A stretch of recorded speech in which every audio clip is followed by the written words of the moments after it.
Welcome to Konar biology classes. और आज का हमारा फोर्थ लेक्चर है 11 का। That is we are looking here सब बेसिक कांसेप्ट्स ऑफ बायोलॉजी। कल मैंने आपको इंपॉर्टेंट बताया था कि बेसिक कांसेप्ट्स ऑफ बायोलॉजी मतलब it's a foundation of biology, मतलब इट्स एबीसीडी ऑफ बायोलॉजी। यानी कोई भी स्टूडेंट अगर इस कांसेप्ट में से जाएगा तो आगे चलकर उसका बायोलॉजी सबसे बहुत ही बढ़िया तरह से तैयार होगा। इसलिए हम बहुत ही बेसिक पॉइंट से जा रहे हैं और बायोलॉजी के जो जितने वर्ड्स यानी बेसिक वर्ड्स है उनका हम एक्सपोजर लेने की कोशिश कर रहे हैं। ओके, नाउ जैसे यहाँ पर मैं आपको कुछ कांसेप्ट समझाना चाहता हूँ। इंटेस्टाइन ऑफ द अर्थ, यानी इंटेस्टाइन ऑफ द अर्थ किसे कहते हैं? अर्थवर्म को कहते हैं। Earthworm known as a intestine of the earth. तो नेचुरली इसे क्यों कहते हैं इंटेस्टाइन ऑफ द अर्थ? क्योंकि अर्थवर्म जो है डेट्रीवोरस है। डेट्रीवोरस मतलब ईटिंग डेड ऑर्गेनिक मैटर, और ये डेड ऑर्गेनिक मैटर को खाने के बाद उसको सिंपल फॉर्म में लाता है। उसके इंटेस्टाइन से जब पास होता है वो फूड, तो उसका जो एक्सक्रीट होता है अर्थवर्म का, उसके अंदर सिंपल आप देखेंगे उसका कन्वर्जन सिंपल न्यूट्रिएंट में होता है। तो naturally is called intestine of the अर्थ। यानी अर्थवर्म के बारे में हमेशा ध्यान रखना कि earthworm is the intestine of the earth. उसी तरह से आप देखेंगे कि लंग्स ऑफ द अर्थ किसे कहते हैं? लंग्स ऑफ वन फॉरेस्ट को कहते हैं। Why to say forest as the lungs of the earth? क्योंकि आप देख रहे हैं कि आज अभी जो ऑक्सीजन मिल रहा है, तो ऑक्सीजन हमें कहाँ से मिल रहा है? प्लांट से मिल रहा है। तो नेचुरली अर्थ के लंग्स कौन है? That is a forest. और आप देखेंगे कि अमेज़न फॉरेस्ट में से आप देखेंगे कि maximum oxygen come from what? Amazon forest. यानी यहाँ पर आपको प्लांट का इंपॉर्टेंस ध्यान में आ रहा है कि जो फॉरेस्ट है ये लंग्स ऑफ द अर्थ है। और इसलिए लोग कहते हैं कि प्लांट्स को save plant, save forest, save tiger, ये जो सारे कंसेप्ट है उसी के लिए, क्योंकि without forest human being can not survive. आज आपको जो आसानी से ऑक्सीजन मिल रहा है, इतना ऑक्सीजन मिलने के लिए फोटोसिंथेसिस प्रोसेस रिस्पांसिबल है, और ये फोटोसिंथेसिस प्लांट कर सकते हैं। That's a forest known as the lungs of earth. बहुत ही इंपॉर्टेंट पॉइंट है। That is earthworm, intestine of the earth and the forest lungs of the earth. उसी तरह से देखेंगे umbrella of earth. Umbrella of earth किसे कहते हैं? Ozone layer. तो umbrella of earth ozone layer कहते हैं। ओजोन लेयर क्योंकि आप देखते हैं कि जो हमारी अर्थ है, इस अर्थ पर जिसे आप देखेंगे अर्थ का सरफेस है, इस पर जो ओजोन लेयर है, इस ओजोन लेयर की वजह से आप देखेंगे जो अल्ट्रावायलेट रेडिएशन आती है सन की तरफ से, यूवी रे, इन यूवी रे को अब्सॉर्ब करने का काम कौन करता है? ओजोन लेयर करता है। तो जैसे कि मानो ये अर्थ है, ये ओजोन लेयर है, ये सन है, तो उसमें का जो रेडिएशन आती है अल्ट्रावायलेट रेडिएशन, इन्हें अब्सॉर्ब करने का काम कौन करता है? ओजोन लेयर करता है। That is O3। ये आपने पढ़ा हुआ है 10वीं कक्षा में, आपने ओजोन लेयर के बारे में पढ़ा है। और ये हमें अल्ट्रावायलेट रेडिएशन से प्रोटेक्ट करता है। अगर ये अल्ट्रावायलेट रेडिएशन, अगर ये ओजोन लेयर नहीं होता है और अल्ट्रावायलेट रेडिएशन अगर डायरेक्टली अर्थ तक आती तो क्या होता है? We suffering from cancer. क्योंकि अल्ट्रावायलेट रेडिएशन हमारे डीएनए को डिटोरिएट करता है, हमारे डीएनए को डीजनरेट करता है, ब्रेक करता है, and that leads to cancer. इसलिए कई बार हम देखते हैं कि क्रिकेटर्स वगैरह भी सनस्क्रीन क्रीम लगाते हैं फेस पर, व्हाइट वाला जो आपने देखा है, that is to protect themselves from this ultraviolet radiations आते हैं। तो एक नेचुरल अम्ब्रेला की तरह काम कर रहा है। मतलब ये जो ओजोन लेयर है, आपको ऐसे इमेजिन करना है कि जैसे मानो कि ये अर्थ है, ये अर्थ है, और इस अर्थ पर एक अम्ब्रेला है। और ये अम्ब्रेला मतलब क्या है? Umbrella is nothing but what? The O3 layer है, ओजोन लेयर है, जो हमें प्रोटेक्ट कर रहा है। लेकिन आपने सुना होगा कि पोल्यूशन की वजह से इस ओजोन लेयर को किस जगह पर होल हो गया? ओजोन होल, जो आपको 12वीं में एनवायरनमेंट सेक्शन में पढ़ना है। मतलब मैं आपको सारे सिलेबस के रूट से शुरुआत कर रहा हूं। कहीं ना कहीं मैं यहाँ पर जो भी आपको बोलूंगा, मैंने ऐसे कुछ वर्ड सिलेक्ट किए, ऐसे कुछ पॉइंट सिलेक्ट किए जो आपको कहीं ना कहीं सिलेबस के अंदर इसका आपको काम आने वाला है। Okay, it's a kind of exposure to you. Okay, तो इस तरह से आप खुद का कांसेप्ट बिल्ड अप कर सकते हैं। अगला पॉइंट मैं आपको यहाँ पर समझाने वाला हूँ कि sexual endocrine glands, sexual endocrine gland. और एक्चुअली ये जो हमारे लेक्चर्स है, पहले जो भी लेक्चर चल रहे हैं, ये लेक्चर नॉट ओनली आपको बिगिनिंग में सुनना चाहिए, लेकिन जैसे 2 साल का जो पीरियड है, आपको हर 2 महीने के बाद इन लेक्चर्स को सुनना चाहिए। क्योंकि ये लेक्चर्स आपको रिचार्ज करेंगे, ये लेक्चर्स आपको ताकत देंगे कि आप डिफिकल्ट से डिफिकल्ट कंसेप्ट को आसानी से सिंप्लीफाई कर पाएंगे। तो ये बहुत ही फंडामेंटल पार्ट है। कभी हम देखेंगे sexual endocrine gland. Endocrine gland मतलब those are producing the hormone. तो सेक्सुअल एंडोक्राइन ग्लैंड कहेंगे तो आपको ध्यान रखना है टॉफ। You have to remember top. What is a top? Top का मतलब होता है T for testes, O for ovary, P for placenta. These are the sexual endocrine glands. Okay, these are the endocrine glands concerned with the reproduction. These are the endocrine glands concerned with reproduction. और इसे कहते हैं top. Top means testes, ovary, and placenta. These are the sexual endocrine glands. Okay. तो point यहाँ पर ध्यान रखना है कि this is the sexual endocrine gland के बारे में ध्यान रखना है। बाद में अगला पॉइंट आप देखेंगे कि हेटेरोक्राइन ग्लैंड। हेटेरोक्राइन ग्लैंड मतलब क्या है? Heterocrine gland means the gland which produces the gland which are exocrine as well as endocrine. मतलब एक ग्लैंड एक्सोक्राइन भी होती है और एंडोक्राइन भी होती है, दोनों नेचर का होता है। मतलब it secrete the enzyme as well as hormone. इन्हें कहते हैं हेटेरोक्राइन ग्लैंड। और हेटेरोक्राइन ग्लैंड के अंदर आपको चार टाइप्स आने वाले हैं, यानी चार इसके एग्जांपल है। बहुत ही सिंपल तरह से ध्यान रखना। यहाँ पर देखना PTOK, यहाँ पर देखना PTOK। PTOK का मतलब क्या है? तो P for pancreas, T for testes, O for ovary, K for kidney. So these are the heterocrine glands. These are the heterocrine glands. That is a simple PTOK. You can recall any time pancreas, testes, ovary, kidney. These are the heterocrine gland because they show the dual nature. They produces the enzyme as well as the hormones. Okay. तो आप घर पर एक पढ़ाई कर सकते हैं कि पैंक्रियास से कौन सा हार्मोन तैयार होता है। आपको याद आ रहा है? वैसे तो बहुत सारे हार्मोन तैयार होते हैं, लेकिन एक आपको याद होगा कौन सा? इंसुलिन। ओके, ग्लूकागॉन है, इंसुलिन है।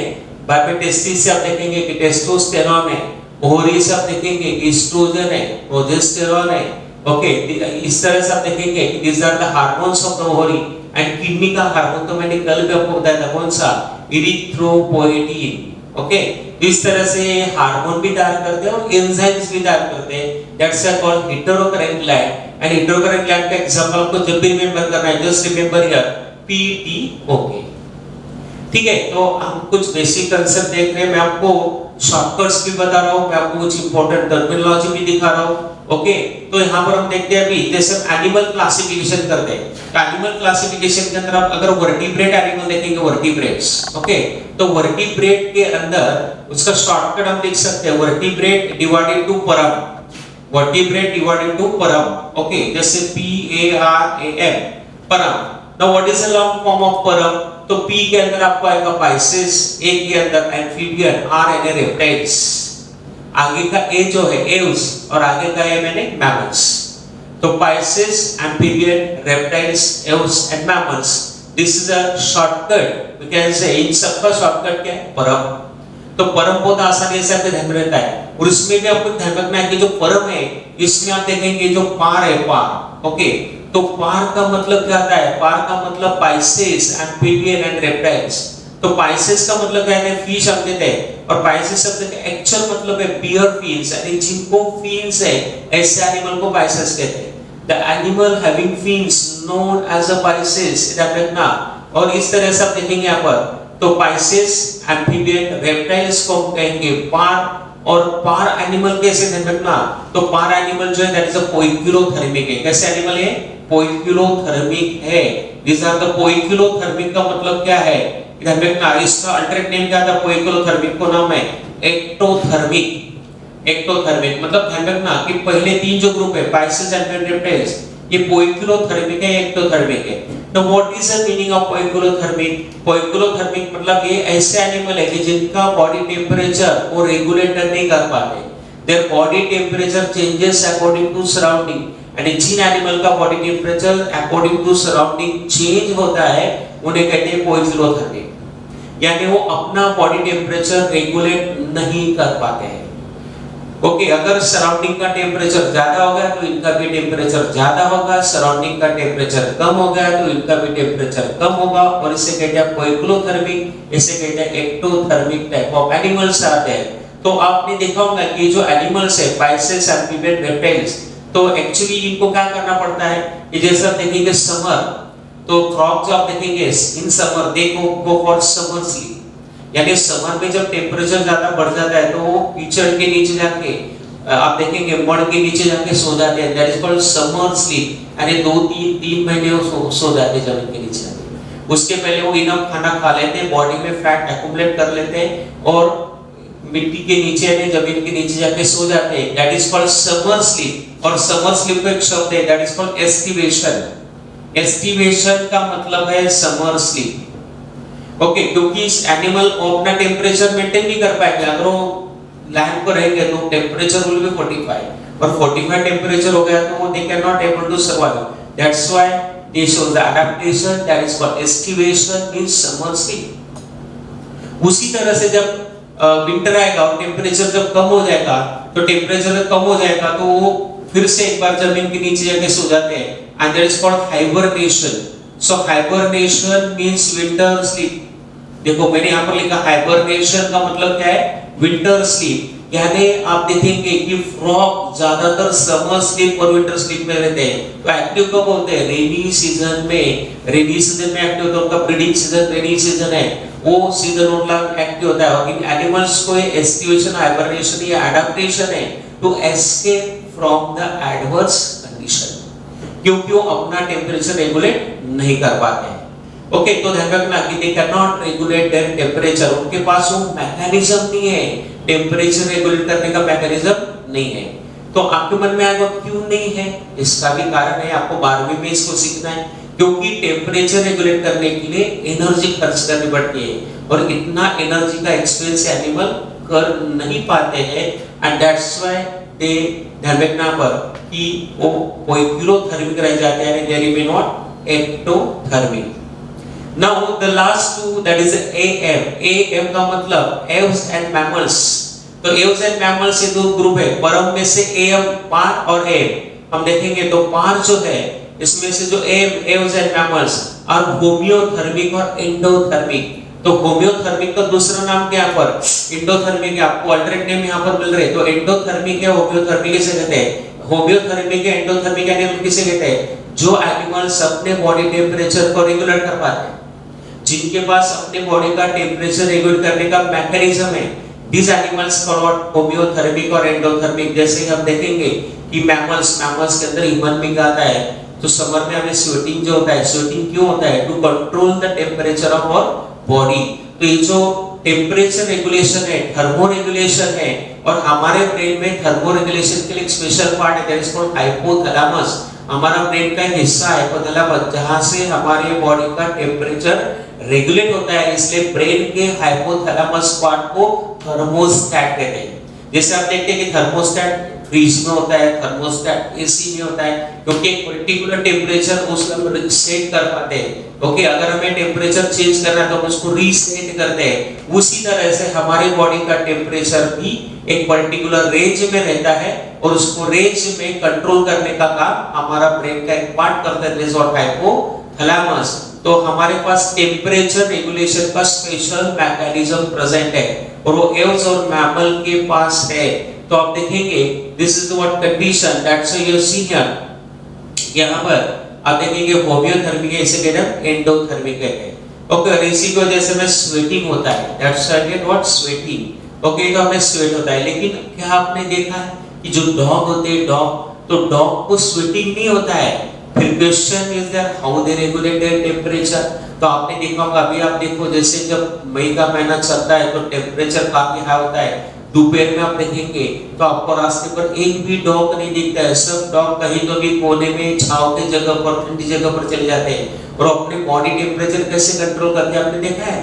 तो आपने कई बार देखा होगा कि वो एक जगह पर छांव में बैठकर अपना मुंह खोलते हैं और अपने टंग को बाहर निकालते हैं और टंग को बाहर निकाल के ऐसे करते हैं कि नहीं। तो ये जो आप देख रहे ध्यान रखना, ये मैकेनिज्म उनका टेम्परेचर रेगुलेट करने का। ओके, तो ठीक है, यानी आपके आजू बाजू में सब इवेंट्स हो रहे, बायोलॉजी के इवेंट्स हो रहे, only you have to observe them from the scientific frame of mind. आपका माइंड उतना सेंसिटिव होना चाहिए, क्योंकि हम बुक में जो सीखते हैं एक्चुअली बुक में ज्ञान कहाँ से है, बाहर से है, नेचर से आया। तो नेचर खुद एक बहुत बड़ी लाइब्रेरी है, देखना नेचर बहुत बड़ी लाइब्रेरी है, आपको उसको पढ़ते आना चाहिए as a student of biology. Okay, क्योंकि नेचर के अंदर फिजिक्स भी है, केमिस्ट्री भी है, बायोलॉजी भी है, मैथमेटिक्स भी है, all natural science present in nature. Only the thing is that you should have that vision too, और आपका माइंड उतना सेंसिटिव होना चाहिए कि ताकि ये चीजें आपको समझ में आ जाए।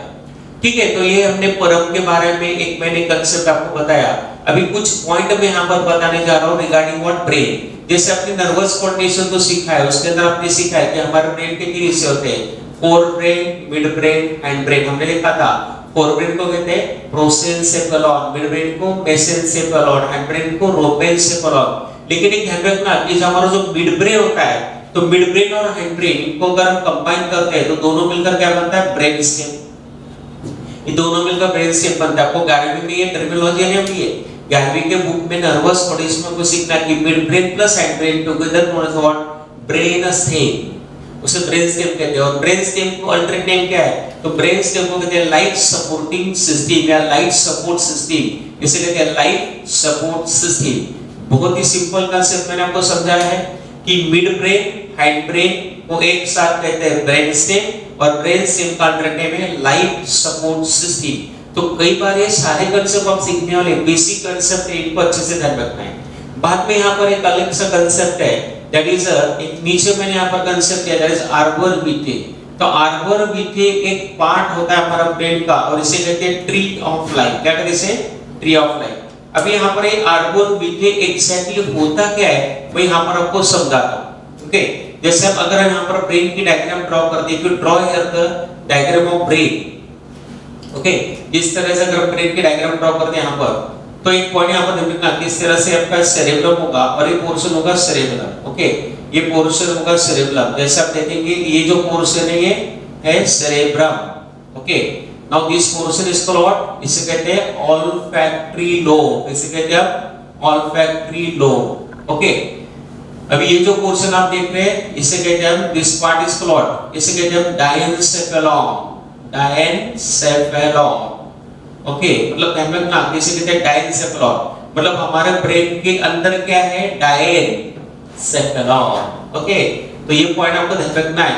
तो इसे कहते हैं डायनसेफेलॉन, और डायनसेफेलॉन का निचला हिस्सा इसे कहते हैं हम हाइपो, अभी मैंने आपको बोला था ना हाइपोथैलेमस। तो ये जो पोर्शन है इसे कहते हैं हम हाइपोथैलेमस, इसे हम हाइपोथैलेमस कहते हैं। ओके, और हाइपोथैलेमस के नीचे ग्लैंड होती है यहाँ पर, that gland is called as a pituitary gland, और pituitary gland is a master endocrine gland. Actually real sense में master endocrine gland hypothalamus होता है, क्योंकि hypothalamus एक न्यूरो एंडोक्राइन जंक्शन को रिप्रेजेंट करता है, यानी नर्वस सिस्टम और एंडोक्राइन सिस्टम का ये जंक्शन है, और उसके नीचे पिट्यूटरी ग्लैंड है। तो pituitary gland is refer as a master endocrine gland. Okay, और पिट्यूटरी ग्लैंड की speciality, it is the smallest gland of human body, लेकिन सबसे छोटी ग्लैंड होने के बावजूद हमारे सारे एंडोक्राइन ग्लैंड को कंट्रोल करती है। अभी मुझे जो आपको मेन कांसेप्ट समझना था, ध्यान रखना, ये जो पोर्शन रहेगा आपका मिड ब्रेन वाला पोर्शन रहेगा। ओके, मिड ब्रेन के बाद आप देखेंगे यहाँ पर पॉन्स स्वरली होगा, और यहाँ पर क्या होगा, ये पॉन्स स्वरली होगा, ये मेडुला ऑब्लोंगेटा होगा। और जो मेन पार्ट मुझे बताना है, तो ये जो पोर्शन है इसे कहते हैं डिस्क्लॉट सेरेबेलम। इसे कहते हैं सेरेबेलम, इसे हम कहते हैं cerebellum. Cerebellum means lesser brain, cerebellum means lesser brain. और इसी सेरेबेलम के अंदर जो सेरेबेलम है, ये सेरेब्रम है और ये बेलम है। तो इसी के अंदर अगर आप सेक्शन लेंगे तो इसके अंदर ऐसे ब्रांचिंग होता है, ध्यान रखना, ट्री लाइक ब्रांचिंग होता है। और इस ट्री लाइक ब्रांचिंग को ही हम क्या कहते हैं, दैट ट्री लाइक ब्रांचिंग को कहते हैं आर्बर वीटे या ट्री ऑफ लाइफ। यानी सेरेबेलम के अंदर ऐसे ब्रांचिंग आपको दिखती है, दैट जो ब्रांचिंग होता है उसे कहते हैं आर्बर वीटे, और आर्बर वीटे का सेकंड नेम है ट्री ऑफ लाइफ। तो ये जो कांसेप्ट है, it is regarding what, cerebellum. क्या आपको पता है, आप जब डांस करते हो, रनिंग करते हो, जंपिंग करते हो, स्पीकिंग करते हो, उस समय आपकी जितनी वॉलंटरी मूवमेंट है, all the voluntary movements are under control of what, cerebellum. It's under control of what, cerebellum. तो ये आप देखेंगे यहाँ पर, तो cerebellum is very important part, और उसके अंदर ये आर्बर वीटे होता है, इसे ट्री ऑफ लाइफ कहते हैं। ठीक है, इस तरह से मैंने एक शॉर्टकट में आपको ब्रेन को भी समझाने की कोशिश की है। हमने लिखा था ये सेरेब्रम है, जो कि major portion of the part है, जहां पर हमारा थिंकिंग चलता है। सेरेब्रम में बहुत सारे एरियाज है, वहां से हमारे बॉडी फंक्शंस कंट्रोल होते हैं। बाद में ऑल्फैक्टरी लोब जिसका संबंध स्मेल से है। बाद में आप देखेंगे डायनसेफेलॉन, यहाँ का इसका नीचे हिस्सा का नीचे का हिस्सा हाइपोथैलेमस, उसके नीचे होते पिट्यूटरी ग्लैंड। और आप अगर आप देखेंगे यहाँ का जो ऊपर का हिस्सा होता है डायनसेफेलॉन का, तो डायनसेफेलॉन के ऊपर के हिस्से को कहते हैं हम एपिथैलेमस। क्या कहते हैं? एपिथैलेमस कहते हैं। और एपिथैलेमस के ऊपर यहाँ पर ग्लैंड होती है, and that gland is called epithalamus के ऊपर जो ग्लैंड होती है, यहाँ पर मैंने दिखाई दिस ग्लैंड, जिसे कहते हैं पिनियल ग्लैंड। क्या कहते हैं? Pineal gland. तो इसे कहते हैं पिनियल ग्लैंड कहते हैं। This is known as a pineal gland. मतलब ध्यान रखना कि जो हमारा हाइपोथैलेमस है, सॉरी जो डायनसेफेलॉन का जो ऊपर का हिस्सा है, ये पूरा पार्ट डायनसेफेलॉन, उसका फ्लोर एंड नीचे का हिस्सा हाइपोथैलेमस, उसका जो रूफ होगा वो है एपिथैलेमस। एपिथैलेमस पर जो ग्लैंड है that is called pineal gland. और जो पिनियल ग्लैंड है ये बहुत ही इंपॉर्टेंट ग्लैंड है। शुरुआत में इस ग्लैंड को थर्ड वेस्टिजियल आई बोला गया था, यानी according to scientist it was a third vestigial eye, लेकिन बाद में पता चला कि ग्लैंड फंक्शनल है, इससे हार्मोन प्रोड्यूस होते हैं, and pineal gland produces the hormone that is called melatonin. Pineal gland एक हार्मोन तैयार करती है जिसे हम क्या कहते हैं? मेलाटोनिन कहते हैं। That's called melatonin, and this melatonin control our circadian rhythm. Melatonin control our circadian rhythm. What is a circadian rhythm? Circadian rhythm मतलब 24 hours आपके बॉडी के अंदर एक बायोलॉजिकल क्लॉक है, और एक बायोलॉजिकल क्लॉक कंट्रोल कौन करता है? एक कंट्रोल करता है मेलाटोनिन। यानी आपका खाने का एक समय होता है, सोने का एक समय होता है, जो आपका जो पूरा बायोलॉजिकल क्लॉक है that was controlled by melatonin, and this melatonin induced sleep। जब हमें नींद आती है उस समय हमारे ब्रेन में मेलाटोनिन का सीक्रेशन हो रहा है, और जितना ज्यादा सीक्रेशन उतनी गहरी नींद। ओके, तो आप देखेंगे कि रात को जब गहरी नींद लगती है, जनरली 1 से लेकर 4 के बीच हम गहरी नींद में सोए रहते हैं, क्योंकि मेलाटोनिन का सीक्रेशन हाईएस्ट होता है। ओके, मेलाटोनिन का सीक्रेशन उस समय हाईएस्ट होता है। उसी तरह हम देखते हैं कि चोर आते हैं, क्योंकि उनको पता है कि इनके ब्रेन में मेलाटोनिन का सीक्रेशन ज्यादा हो रहा है। ठीक है, तो पॉइंट आपको देखना है। तो लेकिन एक कंडीशन आपको ध्यान रखना है कि मेलाटोनिन इंड्यूस द स्लीप। जब भी आपको नींद आए तो आपको पिनियल ग्लैंड की याद आपको आनी चाहिए। ठीक है, थोड़ा मैंने आपको ब्रेन का, ह्यूमन ब्रेन का एक्सपोजर दिया। वैसे ब्रेन के अंदर बहुत डिटेल हमें जाना है, बाद में इसके सारे स्ट्रक्चर्स हमें देखना है। ओके, तो जहां तक हो सके हम इसको रिफ्रेश करके आगे जा रहे हैं। अब यहाँ पर एक कंसेप्ट में यहाँ पर बताने जाना आपको कि वेंट्रिकल्स, वेंट्रिकल कुछ बड़े से कि दो बॉडी पार्ट के अंदर है, यानी दो जगह पर एक ही बड़ा होता है, जैसे वेंट्रिकल बोलेंगे तो ventricle is a brain cavity. हमारे ब्रेन जो होता है ध्यान रखना, हमारा ब्रेन सॉलिड नहीं है, हमारे ब्रेन के अंदर कैविटी है, and the brain cavity known as a ventricle. तो ब्रेन कैविटी को वेंट्रिकल कहते हैं। हमारे ब्रेन सॉलिड नहीं है और कुछ जगह में हॉलो है हमारा ब्रेन। जैसे हम देखेंगे डायनसेफेलॉन में कैविटी प्रेजेंट है। बाद में हमारे जो सेरेब्रम हेमिस्फीयर है, दो सेरेब्रम हेमिस्फीयर में दो कैविटी है, डायनसेफेलॉन में कैविटी है। ओके, और आप देखेंगे यहाँ पर मेडुला ऑब्लोंगेटा में कैविटी प्रेजेंट है। तो टोटल हमारे ब्रेन में 4 कैविटी प्रेजेंट है, और इन कैविटी को कहते हैं वेंट्रिकल। ये आपको बाद में समझाएगा। ओके, तो brain cavity is known as a ventricle. उसी तरह से आप देखा होगा कि ह्यूमन हार्ट के अंदर भी वेंट्रिकल्स होता है। ह्यूमन हार्ट में वेंट्रिकल कैसे होता है? अगर ह्यूमन हार्ट का वेंट्रिकल की बात करते हैं, ध्यान रखना किस तरह से ह्यूमन हार्ट हम जो ड्रॉ करेंगे, आपको बताइए नीचे के दो जो पोर्शन है इसे कहते हैं वेंट्रिकल। लोअर चेंबर जो होते हैं, lower chamber of the heart known as a ventricle, यानी एक ही टर्मिनोलॉजी है लेकिन दो जगह पर यूज हो रही है। उसी तरह से आप देखेंगे कि one more term I want to explain here, the isthmus। तो isthmus terminology also applicable for 2 parts, यानी दो जगह पर इसका एप्लीकेशन करते हैं। अगर इसका हमें देखना है, अगर इसके बारे में भी देखना है, ध्यान रखना isthmus पार्ट कहां पर प्रेजेंट है। तो ध्यान रखना कि जैसे हमारी आप देखेंगे यहाँ पर कि हमारा नेक रीजन है, ओके, और ये हमारा ट्रैकिया है। उस ट्रैकिया पर आप देखेंगे here you get the presence of what thyroid gland. यहाँ पर थायराइड ग्लैंड है, ये आपका थायराइड ग्लैंड है। लेकिन इस थायराइड ग्लैंड के जो दो लोब होते हैं, thyroid gland shows the 2 lobes. ध्यान रखना पर थायराइड ग्लैंड के अंदर 2 लोब्स होते हैं इस तरह से, दिस इज थायराइड ग्लैंड। लेकिन जो बीच वाला पोर्शन है जो इनको जोड़ने का काम करता है, this is the middle portion which join two we can say the lobes, that is called isthmus। इसे हम isthmus कहते हैं। Isthmus is also concern with thyroid gland. तो थायराइड ग्लैंड के अंदर दो लोग को जोड़ने वाला पार्ट भी इस्थमस है। उसी तरह से अगर आप फीमेल रिप्रोडक्टिव सिस्टम में जाते हैं तो इनके सब फीमेल रिप्रोडक्टिव सिस्टम में आप देखेंगे ये यूटेरस है और ये फॉलोपियन ट्यूब है। ओके, और फॉलोपियन ट्यूब आपने इस तरह से देखोगे, इस तरह से ट्यूब प्रेजेंट है। तो इस फॉलोपियन ट्यूब के अंदर आप देखेंगे जो पहला हिस्सा होता है इसे इनफंडिबुलम कहा जाता है, बीच वाला पोर्शन इसे इस्थमस कहा जाता है, सॉरी इसे कहता है ओके ये इनफंडिबुलम है और ये एम्पुला है और इसे कहता है इस्थमस कहते हैं। ओके, तो यहाँ पर ध्यान रखना, तो इस तरह से आप देखेंगे कि पहला पोर्शन जो ये वाला इनफंडिबुलम, ये एम्पुला और इस्थमस है। तो isthmus portion is present in, और ये जो ट्यूब है आपको पता है ये जो स्ट्रक्चर है फीमेल रिप्रोडक्टिव सिस्टम में से कहते हैं यूटेरस, और ये आप देख रहे हैं फॉलोपियन ट्यूब है और फॉलोपियन ट्यूब के तीन हिस्से पड़ते हैं। शुरुआत में आपको यहाँ पर फिंगर लाइक प्रोसेसेस भी मिलती है और जो फिंगर लाइक प्रोसेसेस आपको यहाँ पर मिलती है ध्यान रखना है इस तरह से, इस फिंगर लाइक प्रोसेसेस को कहते हैं फिम्ब्री, क्या कहते हैं हम, फिम्ब्री भी कहते हैं, ध्यान रखना फिम्ब्री। ओके, तो यहाँ पर आप देखेंगे इनफंडिबुलम के स्टार्टिंग में फिंगर लाइक प्रोजेक्शन होते हैं, इसे फिम्ब्री कहते हैं। बाद में देखेंगे एम्पुला और आप देखेंगे ये जो पोर्शन है इस्थमस। तो isthmus is a part of Fallopian tube and isthmus is also part of thyroid gland. यानी एक ही वर्ड्स होता है लेकिन कई सारी जगह पर यूज होता है। एम्पुला तो कई सारे जगह पर वर्ड यूज किया है, तो एम्पुला मतलब नैरो कैविटी होता है, तो एम्पुला देखेंगे it is also used number of time. Even the fimbriae भी आपको दो जगह पर वर्ड मिलेगा, जैसे मैंने आपको बताया कि फॉलोपियन ट्यूब के एंड में फिंगर लाइक प्रोसेसेस है जो ओवम को फ्यूचर में कलेक्ट करने वाली है, तो उसे भी फिम्ब्री कहते हैं। इसके अलावा अगर आप देखेंगे इनके सब बैक्टीरिया, अगर आप देखेंगे तो बैक्टीरिया जो होता है बैक्टीरिया, ओके, तो बैक्टीरिया जो होता है इसका प्लाज्मा मेम्ब्रेन होता है।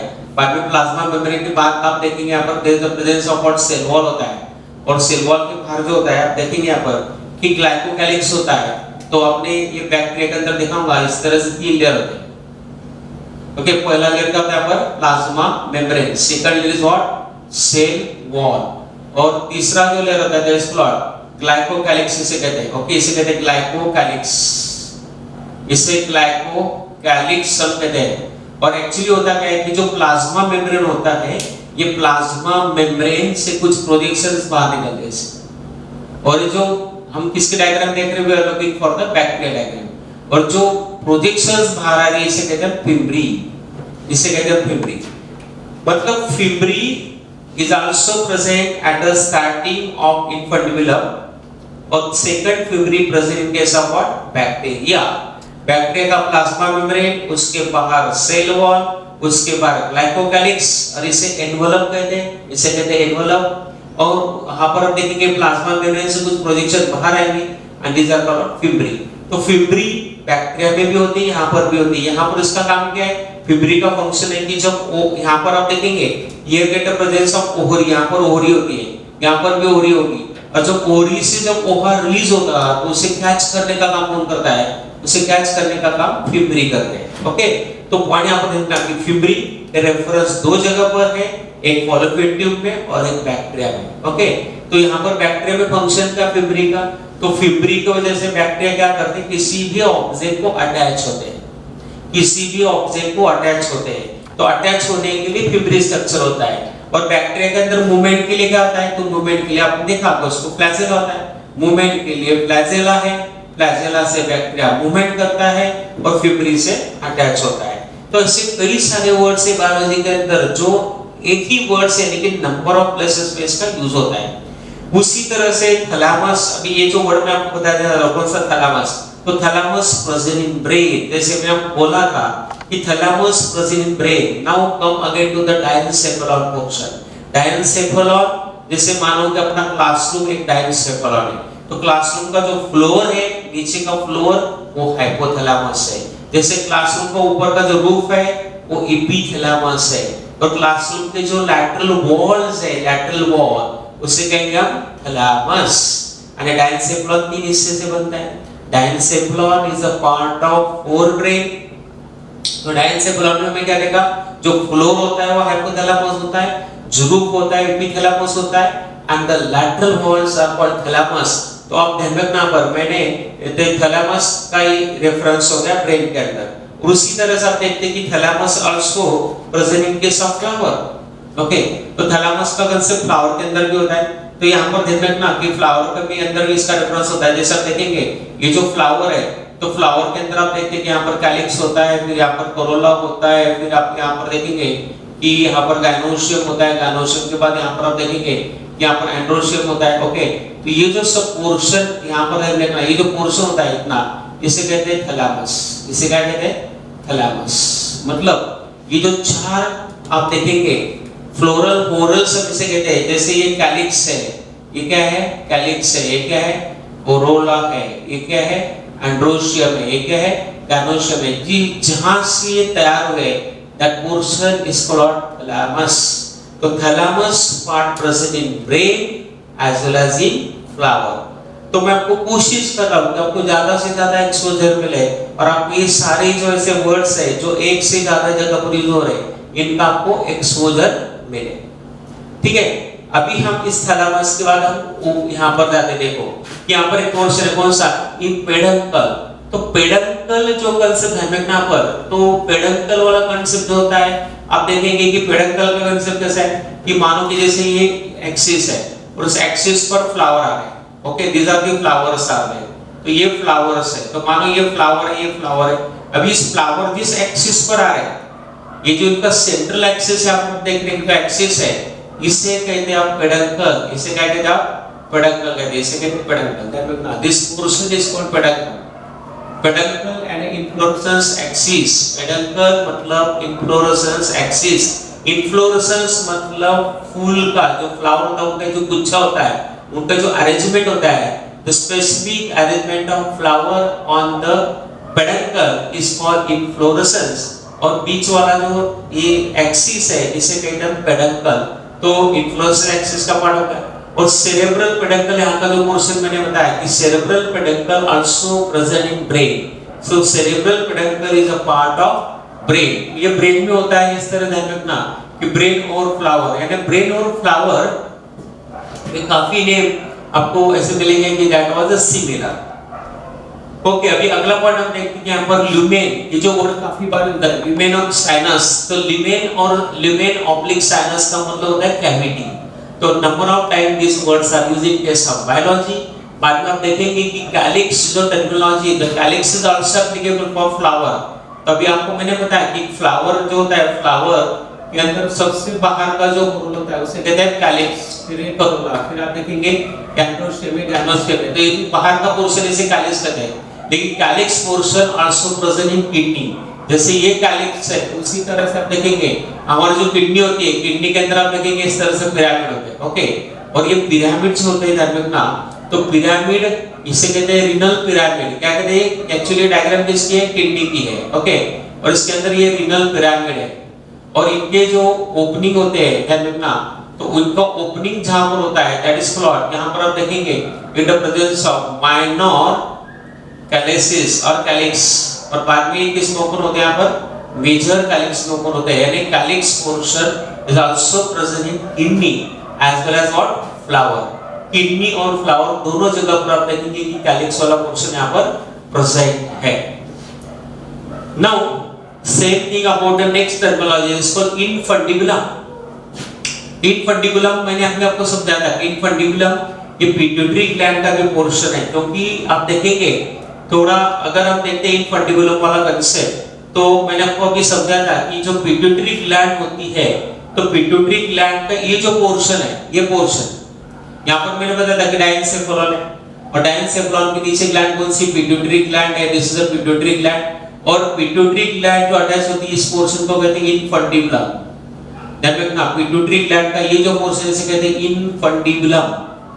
तो इस यहाँ पर भी पिट्यूटरी ग्लैंड में इनफंडिबुलम प्रेजेंट है। एट द सेम टाइम मैंने नीचे के डायग्राम में आपको बताया था यहाँ पर कि जो यूटेरस है, फीमेल रिप्रोडक्टिव सिस्टम, और यूटेरस के अंदर ये फॉलोपियन ट्यूब्स है, और फॉलोपियन ट्यूब का जो फिब्री वाला पोल है इसको infundibulum. So this is also what? Infundibulum. And infundibulum अगर आप देखा जाए तो इनफंडिबुलम आपको यहाँ पर भी मिल रहा है और यहाँ पर भी मिल रहा है। Infundibulum it is related to that is a pituitary gland, infundibulum is related to what? Fallopian tube। इस तरह से आप इनफंडिबुलम के दो रेफरेंस मैंने यहाँ पर आपको बता दिए। ओके, तो ऐसे कई सारे वर्ड्स हैं जिनके एक से ज्यादा जगह पर रेफरेंसेस हैं, और ऐसे वर्ड्स आपको अगर पता होंगे तो आप बहुत आसानी से without confusing you develop the MCQ solving ability. क्योंकि एग्जाम में एमसीक्यू सॉल्व करने के लिए आपको 30 सेकंड होते हैं, और 30 सेकंड के अंदर आपको एक्यूरेट डिसीजन लेना है। और इसीलिए आप ध्यान रखना कि यहाँ पर इनफर्टिबुलम ऐसी टर्मिनोलॉजीज अभी कुछ एग्जांपल मैंने यहाँ पर दिए, आपको तो पूरे साल भर जब पढ़ाई करेंगे तो इसी तरह से आपको क्या करना है, इसी तरह से आपको इंफॉर्मेशन को कलेक्ट करना है। ना अगला पार्ट आप देखिए कुछ वर्डिंग आपको बार बार आने वाली है। कौन सी वर्डिंग्स है? तो इस वर्डिंग के अंदर आप देखेंगे जैसे सीडलिंग। सीडलिंग मतलब क्या है? जैसे सीड का जर्मिनेशन होता है और छोटा प्लांट जब बाहर आता है, दैट इज कॉल्ड सीडलिंग। यानी सीड के जर्मिनेशन के बाद आप देखते हैं जैसे सीड है और यहां से जर्म निकल के छोटा प्लांट बाहर आ गया, इसे कहते हैं seedling. That plant is called seedling. Sapling is a special word used for what? Rice plantlet. आपने देखा होगा कि राइस प्लांटेशन करते हैं, आपने राइस का प्लांटेशन करते देखेंगे कि वहां पर पूरी मतलब आप देखेंगे कि मडी सॉइल होती है और वहां पर राइस के प्लांटलेट लगा दिए। जो प्लांटलेट है राइस के, इसे कहते हैं saplings. Saplings means rice plantlet, यानी राइस के छोटे-छोटे पौधे। सिबलिंग्स कैसे कहते हैं? सिबलिंग्स ये आपको बहुत बार आने वाला है क्योंकि it's a word related to genetics. Siblings means the offsprings of the same parent.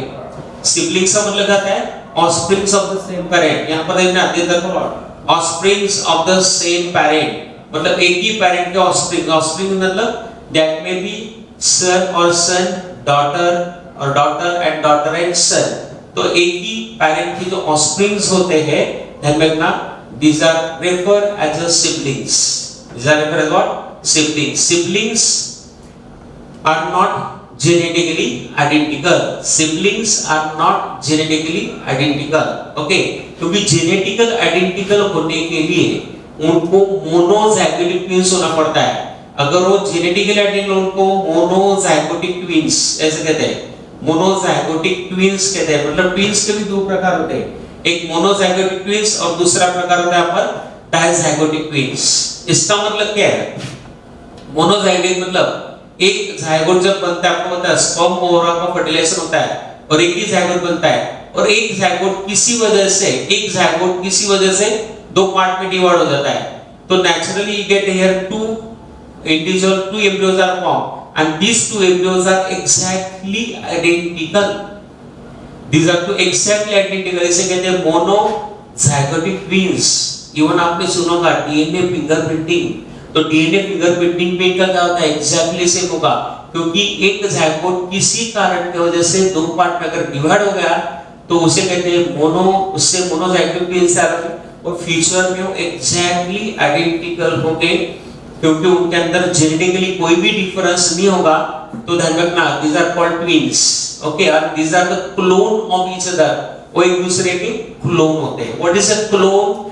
Clone ये जो शब्द है ध्यान रखना, बहुत इंपॉर्टेंट वर्ड है। Clone means genetically similar. Okay, तो जेनेटिकली सिमिलर, तो ध्यान रखना पर जेनेटिकली सिमिलर ऑर्गेनिज्म को कहते हैं क्लोन। जिनके जीन बिल्कुल सिमिलर होने कहते हैं clone. But siblings are not clone, क्योंकि सिबलिंग्स के अंदर थोड़ा डिफरेंशिएशन होता है, इसलिए आप you are not exactly look like your brother और your sister, but some aspects are definitely common and that is a feature of what? Siblings। तो दूसरा ट्विंस का प्रकार मैंने कौन सा बताया? एक पहला मोनोजाइगोटिक बताया, और दूसरा जो टाइप होता है that is called dizygotic twins. Dizygotic में क्या होगा? यहाँ पर ध्यान रखना कि एक्चुअली क्या होता है कि ह्यूमन फीमेल के अंदर एक टाइम पर एक ही ओवा तैयार होता है। ओके, आप देखेंगे जैसे यहाँ पर अगर आप रेफर करेंगे तो ये ध्यान रखना कि यूटेरस का सेक्शन मैंने यहाँ पर बताया और यहाँ पर ओवरी का पोर्शन है, और यहाँ से एक तैयार होता है। लेकिन एक टाइम में एक ही ओवरी फंक्शन होती है, लेकिन some time what happen here कि एक्चुअली एक ओवरी से एक से ज्यादा ओहा अगर तैयार हो गए, दो ओहा तैयार हो गए, दोनों अगर फर्टिलाइज हो जाएंगे तो दोनों फर्टिलाइज होने के बाद आप देखेंगे कि वहां पर डायजाइगोटिक ट्विंस बनेगा। लेकिन वो दो अलग-अलग जायगोट से बने हैं, तो नेचुरली आप इसे कहते हैं dizygotic twins and they are not genetically identical. So that is related to what? Siblings. Nestlings मतलब जो बर्ड्स होते हैं, बर्ड्स के जो यंग वंस होते हैं उन्हें हम नेस्टलिंग कहते हैं। Nestlings are the young ones of birds, उन्हें हम नेस्टलिंग कहते हैं। ओके। बाद में हैचलिंग मतलब क्या आता है, जैसे आप देखेंगे एग को हैच करने के बाद जो यंग वंस बाहर आते हैं, आप देखते हैं कि जो ओविपेरस एनिमल होते हैं वो एग्स देते हैं, उनका एम्ब्रियो होता है, जब एम्ब्रियो उनका बाहर आता है एग को ब्रेक करके, दैट इज कॉल्ड हैचलिंग, हम इसे कहते हैं। तो इस तरह से देखेंगे कि हैचलिंग वाला कांसेप्ट है। हैचलिंग वाले कांसेप्ट आप फिश के लिए यूज कर सकते हैं, क्योंकि फिश के जो अंडे होते हैं बाद में उसमें से एम्ब्रियो बाहर आते हैं, तो young ones are called hatchlings आते हैं। और ये हैचलिंग जब बड़े हो जाते हैं तो इन्हें कहते हैं fingerlings. Fingerlings means these are the large size of fish. देखना मतलब एक फिश की डेवलपमेंट की स्टेज है, और जब ये फिश की डेवलपमेंट होती है वो फिंगर के साइज के हो जाते हैं। जब फिश फिंगर के साइज के हो जाते हैं उन्हें कहते हैं फिंगरलिंग्स आते हैं। तो इस तरह से आप देखेंगे कि these are the terminologies are used: seedling, sapling, siblings, nestling, hatchling and fingerling. This is a terminology used for what? इस तरह से अलग-अलग तरह से इसे यूज करते हैं। अभी थोड़ा मैंने एक टॉपिक यहाँ पर सिलेक्ट किया है जिसमें आपको आपका रिक्वायरमेंट भी पूरा होगा और आपका फ्यूचर में लगने वाला आपका नॉलेज भी थोड़ा अपडेट हो जाएगा। तो ध्यान रखना कि हम यहाँ पर डिस्कस करने जा रहे हैं ह्यूमन ट्रेट यानी ह्यूमन जीन्स। ह्यूमन जीन्स या ह्यूमन ट्रेट यानी ह्यूमन के जो ट्रेट है, ट्रेट मींस यहाँ पर देखना these are the hereditary characters, those are transferred from one generation to next generation, उन्हें कहते हैं ह्यूमन ट्रेट या उन्हें कहते हैं ह्यूमन जीन्स, ऐसे कहते हैं। देखना अभी यहाँ पर देखना कि यहाँ पर जैसे कैरेक्टर्स देखते हैं तो कैरेक्टर के अंदर अब देखेंगे डोमिनेंट एंड रिसेसिव, दो प्रकार के कैरेक्टर होते हैं। अभी आप देखेंगे कि ह्यूमन आई का कलर जो होता है that is a brown and blue. तो ब्राउन कलर जो होता है डोमिनेंट होता है, ब्लू कलर जो होता है रिसेसिव होता है। लेकिन हम पे हॉरर फिल्म देख के उसमें रेड और ग्रीन आईज होते हैं, लेकिन वो ध्यान रखना दैट इज नॉट नेचुरल। तो आपको डराने के लिए उस प्रकार का लेंस लगा रहता है, that is not natural, that is not hereditary. Okay, human being के अंदर आप देखेंगे ब्राउन और blue, these are eye colours are present. बाद में यहाँ पर एक टंग का फीचर दिया है, टंग। तो टंग का ट्रेट यहाँ पर क्या है कि जैसे टंग का फीचर इस तरह से होगा, ध्यान रखना कि टंग का फीचर ऐसा होता है कि जैसे आपकी टंग जो होती है, कुछ लोग अपने टंग को रोल कर पाते हैं और कुछ लोग रोल नहीं कर पाते। जैसे इमेजिन करो कि ये टंग है और इस टंग को ऐसे रोल कर पाते, ऐसे नहीं हम बल रखेंगे, जैसे आपकी टंग है इसको ऐसे रोल कर पाते। द पीपल्स ओके, कुछ लोगों के पास आप ट्राई कर सकते हैं, आपके पास एबिलिटी है, जैसे आपको टंग को ऐसे रोल करना है, ओके इस तरह से रोल करना है। अगर आप रोल कर पा रहे हैं तो rolling, that is a dominant feature, और नहीं कर पा रहे तो non rolling and that is the recessive feature. बाद में अगला फीचर हम यहाँ पर देखेंगे हैंड। हैंड के अंदर right handed people and left handed people. तो राइट हैंडेड जो है डोमिनेंट है और लेफ्ट हैंडेड जो रिसेसिव है। डोमिनेंट का मतलब आपको पता है what is a dominant? Dominant means the feature which is expressed even in the presence of recessive. Recessive होते हुए भी जो express होगा वो dominant means dominant feature is always expressed, okay, but the recessive is never expressed in the presence of what? Dominant. तो एक point यहाँ पर ध्यान रखना है। बाद में ईयर लॉब का भी फीचर होता है, देखना ईयर लॉब। तो ईयर लॉब का भी फीचर यहाँ पर हम देख सकते हैं कि ईयर लॉब का क्या फीचर यहाँ पर होता है, ध्यान रखना। ईयर लॉब का फीचर यहाँ पर इस तरह से होगा, ईयर लॉब का फीचर इस तरह से होगा, ध्यान रखना।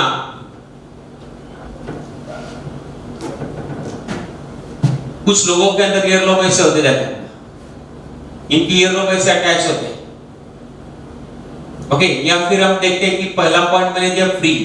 फ्री मतलब इनकी ईयर लॉब ऐसे होते हैं, मतलब यहाँ पर आप देख रहे हैं फ्री पोर्शन है। और कुछ लोग जो होते हैं इनके ईयर लॉब इस तरह से होते हैं, मतलब यहाँ पर देख रहे हैं अटैच, यानी फ्री वाला है और ये अटैच वाला है। इस तरह से आप देखते हैं कि you can observe people around you, और आपके आजू बाजू में जब हम लोगों को देखते हैं तो try to understand the genetics, okay. तो पॉइंट यहाँ पे देखना कि लिप्स का भी इसी तरह से फीचर है। लिप्स में भी दो पार्ट आते हैं, लिप्स में अंदर थिक एंड थीन, यानी कुछ लोग होते हैं जिनके लिप्स थिक होते हैं, कुछ लोगों के लिप्स थीन होते हैं। तो थिक लिप होना ये डोमिनेंट फीचर है और थीन लिप होना ये जनरली रिसेसिव फीचर है। बाद में आप देखेंगे कि हमारा चीक पोर्शन जो है, चीक पोर्शन के अंदर भी आप देखेंगे डिंपल एंड नॉर्मल।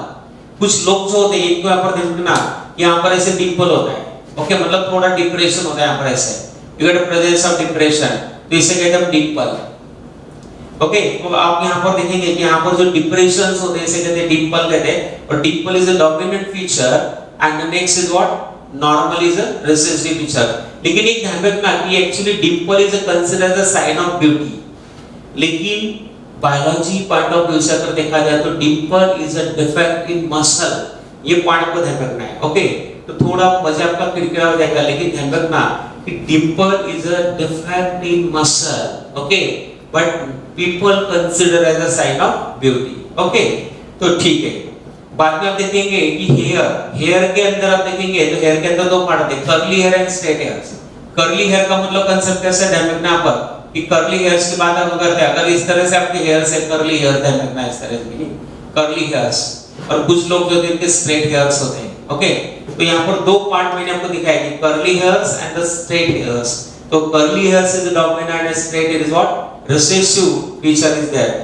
उसी तरह से हम देखते हैं कि हमारे ब्लड के अंदर एक आरएच फैक्टर होता है, आरएच फैक्टर। सो आरएच फैक्टर कैसे आए, तो आरएच फैक्टर रिसर्च नाम का एक मंकी था, रिसर्च मंकी के आरबीसी पर एक एंटीजन पाया गया, and that was the RH antigen, and that RH antigen is also seen in case of human being. और जिनके ब्लड में आरएच फैक्टर होता है उन्हें कहते हैं आरएच पॉजिटिव, और जिनमें नहीं होता है उन्हें कहते हैं आरएच नेगेटिव। तो आरएच पॉजिटिव ये डोमिनेंट ट्रेट है, जबकि RH negative is a recessive trait है। तो आप देखेंगे कि आरएच पॉजिटिव फैक्टर होता है, आरएच नेगेटिव फैक्टर होता है। जैसे ब्लड ग्रुप आप देखते हैं A B blood group, A B और ओ, चार ब्लड ग्रुप है, लेकिन ए प्लस ए माइनस मतलब आरएच पॉजिटिव आरएच नेगेटिव, इस तरह से आप देखेंगे यहाँ पर। बाद में अगला फीचर आप देखेंगे यहाँ पर कलर विजन वाला कंसेप्ट है, कलर विजन। कलर विजन मतलब ability to see the red and green cells. आपको पता है कि हमारी जो आईज होती है उसके अंदर रेटिना होता है, रेटिना के अंदर कौन सी सेल होती है, cone cell, and cone cell responsible for what, colour vision. अगर किसी वजह से हमारे कोन सेल में अगर डिफेक्ट आ गया तो person can not C the red and green colour, और इस कंडीशन को कहते हैं कलर ब्लाइंडनेस। तो कलर ब्लाइंडनेस जो फीचर है वो रिसेसिव फीचर है, और नॉर्मल विजन आपको रेड और ग्रीन दिख रहा है, that was considered as a normal feature, उसे हम नॉर्मल फीचर कहते हैं। और कलर ब्लाइंडनेस ये जो है दैट ये रिसेसिव फीचर है। तो इस तरह से हम देखेंगे कि कलर विजन भी एक इंपॉर्टेंट एस्पेक्ट होता है, और इसमें आपको सीखना है, जेनेटिक्स पर आपको सीखना है। 12वीं में पूरे पॉइंट आपको लगने वाले रिगार्डिंग व्हाट जेनेटिक्स, तो थोड़ा मैंने आपको यहाँ पर कवर इस पॉइंट को अपने यहाँ पर एक्सप्लेन करने की कोशिश की है। लेकिन ध्यान रखना कि ये जो हमने देखे ये नॉर्मल ट्रेट है, लेकिन इसके अलावा कुछ एबनॉर्मल ट्रेट भी ह्यूमन बीइंग के अंदर होते हैं। जैसे देखते हैं आप अल्बिनिज्म, मैंने यहाँ पर लिखा अल्बिनिज्म। अल्बिनिज्म मतलब उनकी स्किन पूरी व्हाइट होती है, अल्बिनिज्म मतलब स्किन पूरी व्हाइट होती है, that is absence of melanin. Actually हमारा स्किन का जो कलर होता है ड्यू टू व्हाट, मेलानिन, लेकिन ये जो पर्सन होते हैं उनके स्किन के अंदर मेलानिन पिगमेंट टोटली एब्सेंट होता है, और जब मेलानिन पिगमेंट एब्सेंट होता है तो skin is become white, and when skin is become white that is called albinism. और अल्बिनिज्म में रिसेसिव ट्रेट है, अल्बिनिज्म में रिसेसिव ट्रेट है। तो पॉइंट आपको ध्यान रखना कि इस तरह से अल्बिनिज्म वाले पीपल आपने कई बार देखे होंगे, और एक्चुअली इनकी स्किन बहुत ही हीट सेंसिटिव होती है, क्योंकि हीट को रेजिस्ट करने के लिए हमारे बॉडी में मेलानिन का सिक्रीशन होता है। ओके, इसी तरह से कुछ एबनॉर्मल जो ट्रेट है यहाँ पर मैं आपको एक्सप्लेन कर रहा हूँ। एबनॉर्मल ट्रेट का एक दूसरा एग्जांपल है, this called hypertrichosis of ear. What is hypertrichosis? यानी हेयर ग्रोइंग ऑन पिन्ना, आपका जो पिन्ना होता है उस पर हेयर ग्रोथ है, एंड दैट इज कॉल्ड हाइपरट्रैकोसिस। आपने कई बार देखा होगा कुछ लोग होते हैं उनके पिन्ना पर बड़े-बड़े हेयर्स होते हैं, और इसे कहते हैं हाइपरट्रैकोसिस, और that is the hair growing on pinna. लेकिन मैं आपको एक क्वेश्चन पूछता हूँ, क्या आपने हाइपरट्रैकोसिस फीमेल में देखा है? क्या आपने किसी फीमेल में हाइपरट्रैकोसिस फिनोमेनन ऑब्जर्व किया है? तो नहीं, ये फीमेल में होता नहीं है। This phenomenon seen only in male. Why? Because the gene responsible for hypertrichosis present on Y chromosome, और Y chromosome present only in male. Okay, क्योंकि आपको पता है XX फीमेल होती है और XY क्या होता है, मेल होता है। तो यहाँ पर आप देखेंगे कि Y chromosome present only in male, और ये Y linked जीन है, that's why this is the present only male। यानी ये जो कैरेक्टर्स है इसे और क्या कहते हैं, इसे कहते हैं होलैंड्रिक जीन। हाइपरट्रैकोसिस को होलैंड्रिक जीन्स भी कहते हैं। तो हाइपरट्रैकोसिस को holandric gene, and these features are transferred from father to son। These features are transferred from father to son. ध्यान रखना, आपने कभी ऐसे देखा है कि फादर को हाइपरट्रोफोसिस था इसलिए उनके डॉटर को भी हाइपरट्रोफोसिस हो गया? आपने ऐसे देखा है? नहीं देखा है, क्योंकि ध्यान रखना जेनेटिक्स का अपना इनहेरिटेंस पैटर्न होता है, particular gene can be in particular way, और यहाँ पर आप देख रहे हैं these are transferred from father to son. Even एक अगला पॉइंट है ध्यान रखना कि जैसे बाल्डनेस, ओके आपने मूवी भी देखी होगी इस पर, नहीं वे रिसेंटली एकदम हिट मूवी है बाल्डनेस। तो जो बाल्डनेस होता है, pattern of baldness, it is also transfer from only or it is also seen only male. तो baldness seen only in male, you never seen baldness in female, okay, without any अगर कोई मतलब genetically inherited नहीं होता है, तो baldness is a feature of male। और जो baldness वाला जो feature यहाँ पर देखना कि baldness male में होता है, और baldness के भी अलग-अलग टाइप के पैटर्न्स होते हैं, ओके baldness के पैटर्न होते हैं। कुछ लोगों में देखेंगे कि एकदम स्टेडियम पैटर्न होता है। स्टेडियम पैटर्न में क्या होता है कि बीच के जो बाल है पूरे निकल गए और साइड में थोड़े-थोड़े बाल रह गए, and that is the stadium pattern, okay. लेकिन ज्यादातर लोगों में बाल्डनेस का आप देखेंगे जो पैटर्न होता है इस तरह से होता है, एम वाला पैटर्न होता है, एम वाला पैटर्न, यानी यहाँ के गए, यहाँ के गए और यहाँ बीच में रह गए, देखना that is M pattern is mostly seen about what baldness। तो baldness ये भी ऐसा ट्रेट है जो मेल में पाया जाता है, and that is a transfer from male to male। अभी इनके बारे में बहुत डिटेल में सीखना है 12वीं में कि ऐसा क्यों होता है, what is the reason behind it, okay. तो क्या ये सेक्स इन्फ्लुएंस ट्रेट है या सेक्स लिमिटेड ट्रेट है? अभी मैं ज्यादा शब्द आपको लिए यूज नहीं कर रहा हूँ क्योंकि हमारी बहुत शुरुआत है, तो जस्ट बिगिनिंग है, लेकिन ध्यान रखना कि आप सिंपल तरीके से इसको ध्यान रख सकते हैं। अगला एक एब्नॉर्मल फीचर हम यहाँ पर देखने वाले, दैट इज अ पॉलीडेक्टाइल। तो पॉलीडेक्टाइली मतलब क्या होता है? पॉलीडेक्टाइली यानी हमारे जो 5 उंगलियां है, 5 के जगह पर ज्यादा उंगलियों का होना, 6 7 ऐसे उंगलियां होती है, एंड दैट इज कॉल्ड पॉलीडेक्टाइली। जैसे हम पॉलीडेक्टाइली कहते हैं तो आपको एक हीरो का नाम आता है, कौन बताओ आइडल में?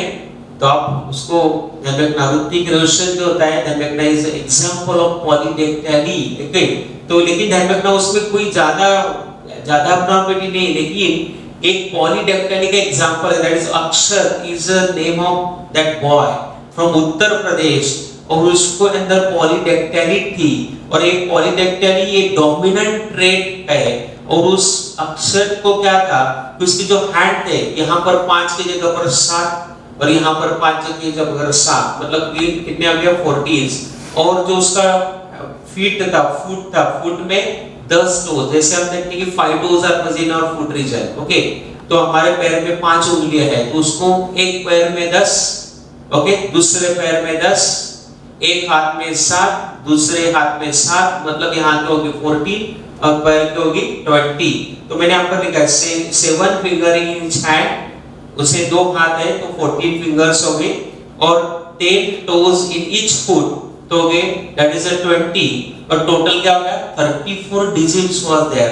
तो आप इमेजिन कर सकते हैं कि इतनी कम जगह में 34 डिजिट हो गए, तो नेचुरली वो नॉर्मल तरीके से नहीं बढ़ेंगे, उनको जगह कम मिलेगी, तो उनके शेप में डिफॉर्मेशन होगा, साइज बड़ी छोटी होगी, और इसकी वजह से वो प्रॉपर काम नहीं कर पाएगा। मतलब ध्यान रखना कि पॉलीडेक्टाइली एक अनकॉमन हेरिडिटरी ट्रेट है, और इस अक्षर की सर्जरी की थी, उस पर ऑपरेशन किया गया था एम्स में, और एम्स में उसको ऑपरेशन करके उसके एक्स्ट्रा डिजिट को रिमूव कर गया था, और उनको रीशेपिंग भी करवा गया था, यानी एक्स्ट्रा वाले डिजिट को निकाला गया था और उसको रीशेपिंग करवा गया था। तो एक इस तरह की केस है। तो आप देखते हैं polydactyl is also kind of uncommon hereditary trait, okay. तो कुछ हेरिडिटरी ट्रेट मैंने आपको यहाँ पर बताने की कोशिश की है। ऊपर में हम एक स्पेशल ऑर्गन के बारे में जानकारी लेते हैं, और वो है स्प्लीन, यहाँ पर है लिखना। तो स्प्लीन एक, क्योंकि स्प्लीन के बारे में इसलिए बताना चाहता हूँ, कई बार हम बहुत सारे ऑर्गन पढ़ लेते हैं, लेकिन स्प्लीन के बारे में ज्यादातर बच्चों को पता होता नहीं है। तो स्प्लीन क्या है? तो हमारा जो स्टमक है, हमारे स्टमक के बाजू में जो ऑर्गन है, इससे कहते हैं स्प्लीन। तो स्प्लीन का सबसे पहले पॉइंट क्या है? It is the largest vascular lymphoid organ.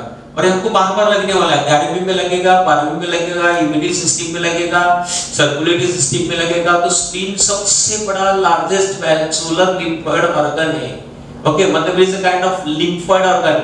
Lymphoid organ वो होते हैं जो लिम्फोसाइट तैयार करते हैं। Lymphocyte is a type of what, blood vessel, and lymphocyte play the major role in our immunity system. Okay, हमारे इम्यून सिस्टम को active करवाने के लिए लिम्फोसाइट बहुत ही इंपॉर्टेंट होता है। जैसे आप देखते हैं अभी हमारी इम्यून सिस्टम, आजकल इम्यून सिस्टम पर ज्यादा बात चल रही है कि नहीं, corona virus. Actually corona virus पर आज भी दवाई नहीं है। जिनकी इम्यून सिस्टम अच्छी है उन्हीं, मतलब उनको ही इन्फेक्शन के चांसेस कम है, तो उसके अंदर लिम्फोसाइट सेल काफी इंपॉर्टेंट होती है। ओके, और इसका प्रोडक्शन स्प्लीन करता है। बाद में हीमोपोएटिक ऑर्गन। हीमोपोएटिक ऑर्गन मतलब ध्यान रखना कि यहाँ पर ब्लड सेल बनती है। हीमोपोएटिक ऑर्गन मतलब यहाँ पर ब्लड सेल बनती है। बाद में it is a graveyard of RBC. Graveyard of RBC का मतलब क्या ध्यान रखना, तो ग्रेवयार्ड मतलब आपको पता है कि आरबीसी जो होती है उसका स्पैन 120 डेज का होता है, और उसके बाद आरबीसी डेड होती है। और आरबीसी जब डेड होगी तो उसको यानी उसको ब्रेक किया जाता है, और उसको ब्रेक करने वाला ऑर्गन कौन सा, स्प्लीन है। तो ग्रेवयार्ड यानी कब्रिस्तान, जैसे आदमी को वहां पर दफना जाता है, उसी तरह से आरबीसी जब डेड होगी उसको दफनाने का काम स्प्लीन में किया जाता है। That is a graveyard of RBC. Second, the spleen is slaughter house of RBC, यानी यहाँ पर आरबीसी को स्लॉटर किया जाता है। आप देखेंगे जैसे हम उसको कत्ल खाना बोलते हैं, स्लॉटर हाउस, तो उसी तरह से आरबीसी एक बार डेड होगी तो उसको स्प्लीन की तरफ भेजा जाता है, जहां पर आरबीसी को ब्रेक डाउन किया जाता है। बाद में spleen act as the blood bank, मतलब यहाँ पर आरबीसी का स्टोर हो जाता है। जैसे आपको इमरजेंसी कंडीशन आएगी उस समय आरबीसी यहाँ से रिलीज होगी, तो spleen act as what, blood bank का काम करता है। और ध्यान रखना कि spleen also act as a haemopoietic organ in adult. ये एडल्ट के अंदर हीमोपोएटिक ऑर्गन का काम करता है, यानी आरबीसी प्रोडक्शन का काम करता है। यानी ध्यान रखना कि इट इज सॉरी यहाँ पर it is act as a haemolytic organ. Haemolytic means क्या है, ब्रेक डाउन द ध्यान रखना ब्लड सेल्स, यानी ये ब्लड सेल को तैयार भी करता है और ब्रेक भी करता है। दोनों रोल है, हीमोपोएटिक यानी तैयार करना, हीमोलाइटिक यानी ब्रेक करना। तो इस तरह से आप देखेंगे स्प्लीन हमारे लिए बहुत ही इंपॉर्टेंट ऑर्गन्स है। तो इसलिए स्प्लीन के बारे में जो मैंने यहाँ पर 6 पॉइंट लिखे, उसकी पोजीशन मैंने आपको दिखाई है। तो बहुत ही बेसिक फंडामेंटल नॉलेज है, इसको आप आपके पास अगर दिमाग में रखेंगे तो आपको बाकी का पोर्शन का और ज्यादा दिक्कत आने वाली नहीं है।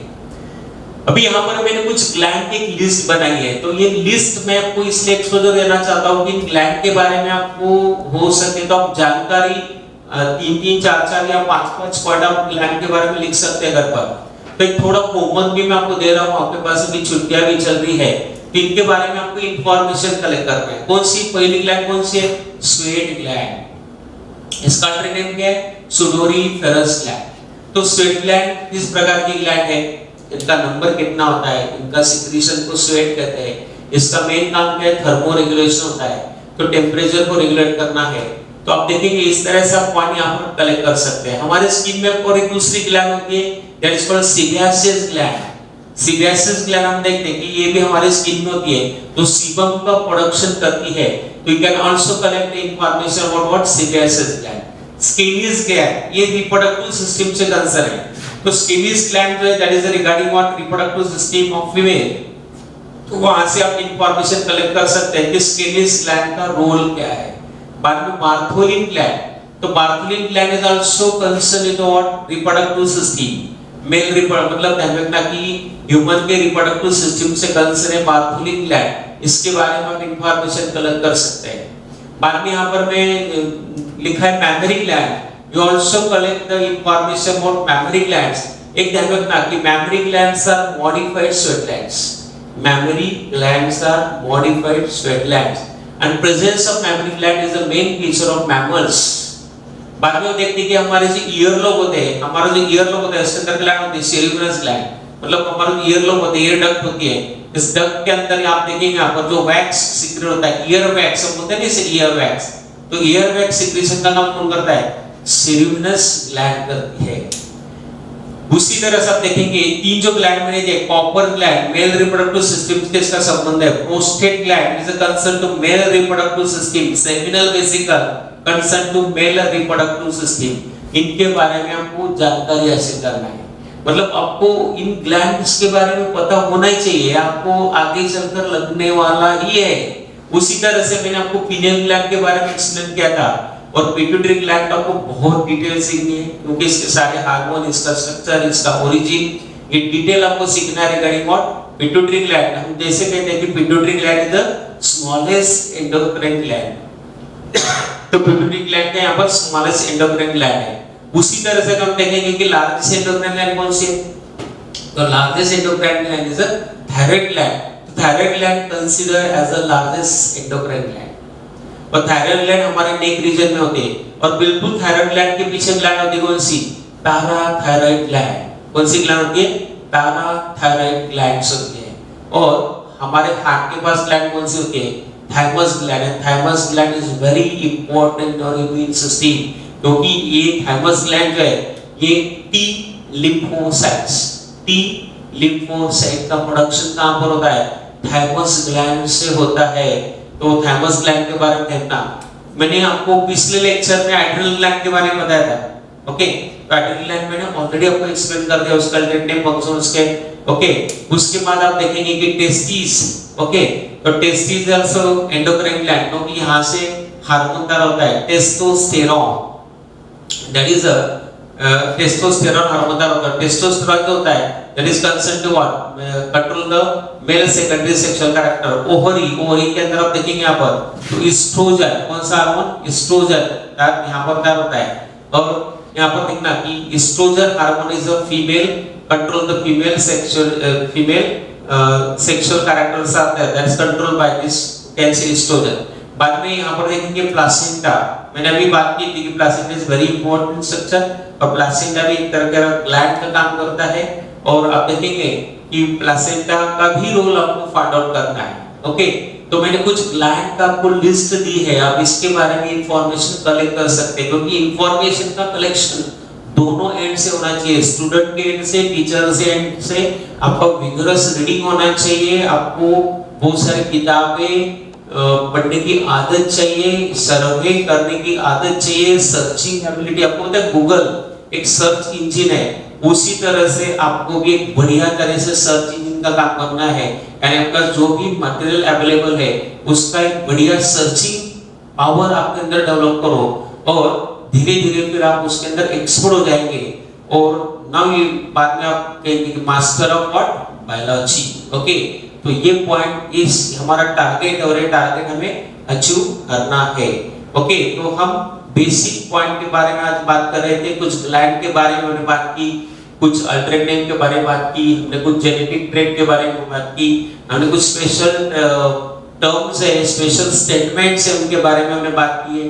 तो मैं कोशिश कर रहा हूँ कि एक्चुअली क्या है कि 11वीं 12वीं का जो सिलेबस है, उस सिलेबस के अंदर फ्यूचर में आपको कौन से पॉइंट लगने वाले हैं, उन पॉइंट का एक्सपोजर देने की मैं कोशिश कर रहा हूँ। और एक ध्यान रखना कि ये हमारे लेक्चर्स फंडामेंटल रहेंगे, जिनको आपको शुरुआत में, फिर बीच में मैं तो ऐसा कहूँगा कि जो शुरुआती लेक्चर है इनको महीने में से एक बार आपको देखकर इसको बार बार रिवीजन करना है, क्योंकि जितना इसका अच्छा रिवीजन करेंगे तो आप सब्जेक्ट को बहुत अच्छी तरह से हैंडल कर पाएंगे। क्योंकि लास्ट में होता क्या है कि सुपरफिशियल स्टडी से आपको 80% मार्क मिल जाते हैं, लेकिन जब तक आपकी पढ़ाई को डेप्थ नहीं आती है आप 95% प्लस वाले मार्क नहीं ले सकते हैं। और बायोलॉजी के क्वेश्चन कई बार तो दिखते छोटे हैं, लेकिन उनके अंदर बहुत ट्रिकी तरह से क्वेश्चन पूछा जाता है, तो डेप्थ ऑफ द क्वेश्चन आपके ध्यान में आनी चाहिए, और इसीलिए हमें इस तरह से काम करना है। तो मैं एक बार फिर से आपको कहूंगा कि एनसीईआरटी बुक अगर आपने डाउनलोड नहीं किया तो आप पीडीएफ उसका डाउनलोड कीजिए एनसीईआरटी का। ओके, और इस तरह से आप एनसीईआरटी बुक पढ़ने के लिए शुरुआत कर दीजिए, उसके अंदर के डिफिकल्ट टर्मिनोलॉजीज देखना शुरुआत कीजिए। ओके, नेक्स्ट लेक्चर में और हम कुछ टर्मिनोलॉजी देखने वाले हैं, और वो हम नेक्स्ट लेक्चर में देखेंगे। Okay, thank you.